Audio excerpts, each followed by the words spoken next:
اللہ تبارک و تعالی نے ارشاد فرمایا کہ ہلاکت ہے نمازیوں کے لیے۔ اب انسان نماز کو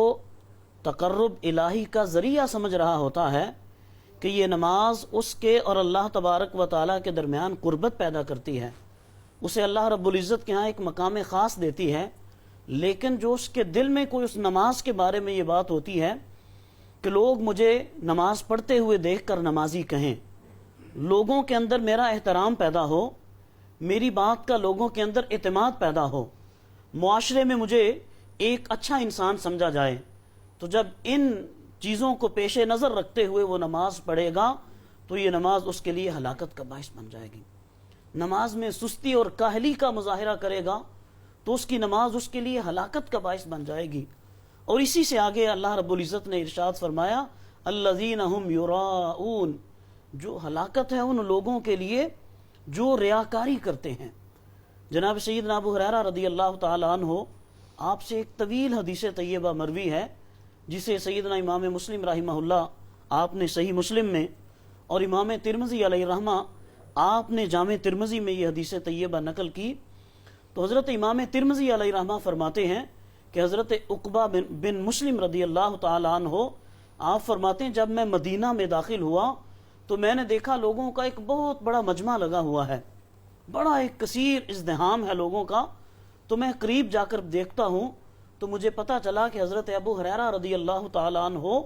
آپ لوگوں کو حدیث کا درس دے رہے ہیں۔ تو جب آپ کا حدیث کا درس مکمل ہوا لوگ وہاں سے منتشر ہو گئے، صرف جناب سیدنا ابو ہریرہ رضی اللہ تعالی عنہ اور میں، ہم دو لوگ تھے وہاں پہ۔ تو میں نے حضرت ابو ہریرہ رضی اللہ تعالی عنہ سے پوچھا کہ آپ مجھے حضور نبی کریم صلی اللہ تعالی علیہ وسلم کا کوئی ارشاد بیان فرمائیں۔ تو جناب سیدنا ابو ہریرہ رضی اللہ تعالی عنہ آپ فرماتے ہیں میں حضور صلی اللہ تعالی علیہ وسلم کی حدیث آپ کو بتاتا ہوں۔ تو جب آپ یہ بات کرتے ہیں تو آپ پہ بے ہوشی طاری ہو جاتی ہے۔ جناب سیدنا امام ترمذی رحمہ اللہ آپ فرماتے ہیں کہ 3 مرتبہ اس حدیث کو بیان کرنے سے پہلے جناب سیدنا ابو ہریرہ رضی اللہ تعالی عنہ آپ پہ بے ہوشی طاری ہوئی، غشی طاری ہوئی، اور طویل وقت کے لیے آپ بے ہوش ہوئے۔ اور اس کے بعد جب ہوش میں آئے تو آپ نے جب یہ حدیث طیبہ بیان کی تو یہ ناظرین کے لیے بھی حدیث مبارکہ اس کا ایک ایک لفظ جو ہے وہ ہمارے لیے بڑی بصیرت کا ذریعہ ہے، ہمارے لیے زندگی سنوارنے کا ذریعہ ہے کہ اللہ تبارک و تعالیٰ کے پیارے حبیب صلی اللہ علیہ وسلم ارشاد فرماتے ہیں قیامت کے دن اللہ رب العزت کی بارگاہ میں ایک شہید کو پیش کیا جائے گا۔ اللہ رب العزت اس کے سامنے اپنی نعمتوں کا اظہار فرمائے گا، اپنی نعمتوں کو اس کے سامنے پیش فرمائے گا، اور جب وہ نعمتوں کا اعتراف کر چکا ہوگا اللہ کریم ارشاد فرمائے گا میرے بندے بتا تو نے میرے لیے کیا کیا ہے؟ تو وہ شخص عرض کرے گا اللہ میں نے آپ کے لیے اپنی جان کا نذرانہ پیش کیا، تو میں نے اپنی جان کا نذرانہ پیش کیا آپ کے لیے۔ اللہ تبارک و تعالی ارشاد فرمائے گا تو جھوٹ بول رہا ہے، تو نے میرے لیے اپنی جان نہیں دی، تو نے اس لیے جان دی تھی کہ لوگ تجھے بہادر آدمی کے نام سے جانے،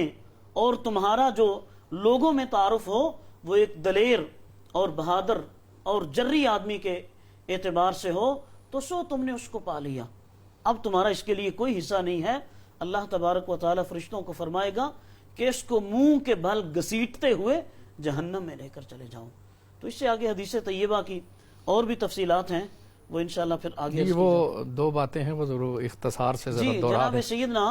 ابو ہریرہ رضی اللہ تعالیٰ عنہ دوسری بات جو بیان فرماتے ہیں کہ حضور نبی کریم صلی اللہ تعالیٰ علیہ وسلم آپ نے ارشاد فرمایا پھر ایک عالم کو پیش کیا جائے گا اور اس کے سامنے اللہ رب العزت اپنے انعامات کا تذکرہ فرمائے گا اور ارشاد فرمایا گیا بندے بتا تو نے میرے لیے کیا کیا؟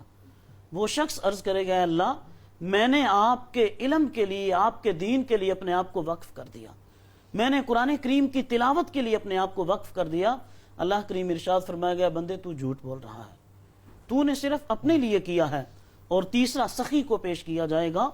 اور وہ سخی اس کے سامنے بھی اللہ رب العزت اپنے انعامات اور اپنی نعمتوں کا تذکرہ فرمائے گا۔ جب پوچھا جائے گا بتا تو نے کیا کیا، وہ عرض کرے گا مولا تیرے نام پہ جہاں ضرورت پڑی میں نے اپنے خزانے کے منہ کھول دیے۔ رب کریم ارشاد فرمائے گا نہیں تو جھوٹ بول رہا ہے، تو نے اس لیے کیا کہ لوگ تجھے سخی جانے، تو الغرض تینوں کو منہ کے بل گھسیٹتے ہوئے جہنم میں جی لے جایا جائے اللہ گا۔ تبارک و تعالیٰ کی رضا کے لیے جو اعمال کیے جاتے ہیں وہی اللہ کی بارگاہ میں